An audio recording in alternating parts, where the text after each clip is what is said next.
Welcome to one arena. आज हम question कर रहे हैं, क्वेश्चन नंबर 791।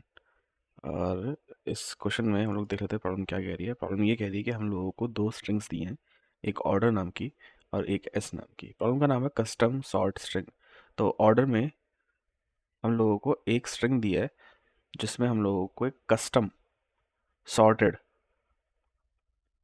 दे रखा है कि कस्टम सॉर्ट है, इसको हम लोगों को एस में फॉलो करना है। तो बेसिकली हमें जो एस स्ट्रिंग मिलेगी उसको हमें ऑर्डर के अकॉर्डिंग सॉर्ट करना है।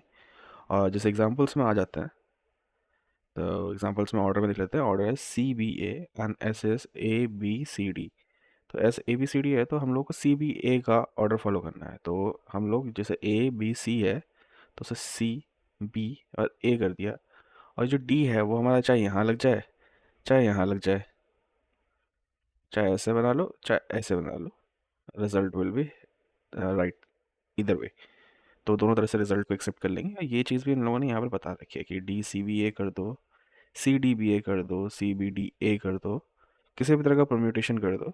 लेकिन जो ऑर्डर के अंदर जो इन्होंने सॉर्ट दे रखा है या फिर जो भी सीक्वेंस दे रखा है लेटर्स का, वो फॉलो होना चाहिए, उसमें कहते ना कोई चेंज नहीं होना चाहिए। तो इसके लिए एक बहुत ही सिंपल सा सॉल्यूशन है।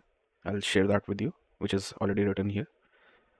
तो हम सेकंड एग्जांपल देख लेते हैं। सेकंड एग्जांपल में भी यही चीज़ है, जैसे कि हमारे पास ऑर्डर के अंदर है BCFG और ऐसे हमारा ABCD।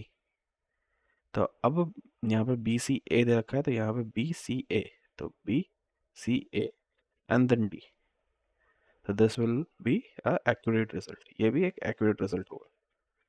तो इसको यहाँ पर कैसे सॉल्व किया है ये देख लेते हैं। सबसे पहले तो मैंने यहाँ पर किया है इस्तेमाल काउंटर। तो काउंटर का इस्तेमाल करने से क्या फ़ायदा हो रहा है मुझे कि मैं डायरेक्टली एक फ्रिक्वेंसी टेबल बना ले रहा हूँ, फ्रिक्वेंसी डिक्शनरी।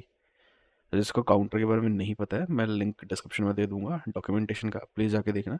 ये क्या करेगा, ये हर एलिमेंट के अकॉर्डिंग जो स्ट्रिंग में है, जो हम यहाँ पर स्ट्रिंग एस ले रहे हैं उसके अकॉर्डिंग उसकी फ्रिक्वेंसी की डिक्शनरी बना देगा। तो अब फ्रिक्वेंसी की डिक्शनरी बना देगा तो हमने क्या किया है कि एक रिजल्ट नाम का वेरिएबल इनिशियलाइज किया है विद एम्प्टी स्ट्रिंग। फिर उसमें हमने फॉर लूप चलाया है किसके ऊपर, ऑर्डर स्ट्रिंग के ऊपर, ताकि ऑर्डर स्ट्रिंग हमारा ऑर्डर में जो कस्टम सॉर्ट है वो मेंटेन रहे। तो फिर मैंने चेक किया है कि ये जो कैरेक्टर है ये इस डिक्शनरी के अंदर है कि नहीं है। तो ऑब्वियसली ये इतना है, तो फिर मैंने क्या किया है उसको मल्टीप्लाई किया है, किससे, उसकी फ्रिक्वेंसी से। तो फ्रिक्वेंसी DC है जो इस हमारे D डिक्शनरी के अंदर आएगी, जो हमने काउंटर की मदद से बनाई है। तो अगर मान लो यहाँ पर 2A होते और 2B होते तो उसका ऑर्डर बनता है BBAA। तो इसको कहते हैं ना, करने के लिए मैंने यहाँ पर मल्टीप्लिकेशन किया है C का DC से, उसकी फ्रिक्वेंसी से। और उसके बाद मैंने उस फ्रिक्वेंसी को 0 कर दिया है ताकि वो दोबारा रिपीट होके ऐड ना हो जाए। रिपीट कहाँ होगा वो मैं बता देता हूँ। फिर इस तरह से जब मेरे सारे एलिमेंट जो ऑर्डर में थे वो मैंने ऐड कर लिए हैं, तो अब हम यहाँ क्या कर रहे हैं, हम लोग D के ऊपर फिर से एक फॉर लूप चला रहे हैं। डॉट आइटम्स करके चलाया मैंने, जहाँ पर की और वैल्यू दोनों मैंने ले लिया। तो अब यहाँ पर DC में, अब यहाँ पर जो मैंने इक्वल टू 0 किया है तो उससे क्या हो रहा है कि जो भी एलिमेंट ऑर्डर में था उसकी फ्रिक्वेंसी मैंने 0 कर दिया ताकि वो रिपीट रिडंडेंट ना हो जाए, दोबारा से ऐड ना हो जाए हमारे रिजल्ट के अंदर। और उसके बाद फिर अगेन की को वैल्यू से मल्टीप्लाई किया कि जो भी फ्रिक्वेंसी है उतने एलिमेंट और जो एलिमेंट है वो दोनों ऐड हो जाए। और इस तरह से अल्टीमेटली हमारा रिजल्ट जो है प्रिपेयर हो गया। ओके, एक बार इसे दोबारा देख लेते हैं। यहाँ पर क्या किया है हमने, पहले सबसे पहले क्या किया कि एस का एक फ्रिक्वेंसी डिक्शनरी बनाया यूजिंग काउंटर। देन उसके बाद हमने ऑर्डर के ऊपर फॉर लूप चलाया है। ऑर्डर के ऊपर फॉर लूप चलाने के बाद जो भी हमने काउंटर से डिक्शनरी बनाई थी डी नाम की, उसके थ्रू सारी फ्रिक्वेंसी ले ली, जैसे DC हो गया। फिर इसको हमने मल्टीप्लाई कर दिया जो हमारा C था उससे, तो C में हमारा एक एलिमेंट होगा, जैसे कि हमारा सबसे पहले C है।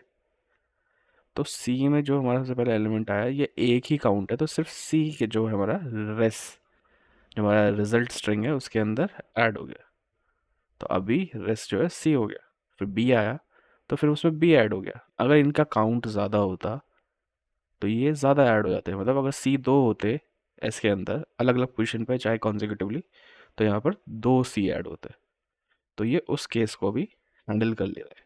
आई होप ये बात सबको समझ में आई होगी। कोड का एक्सप्लेनेशन मैंने दे दिया है। Here is the code and solution आपको मिल जाएगा, लिंक डिस्क्रिप्शन में होगा।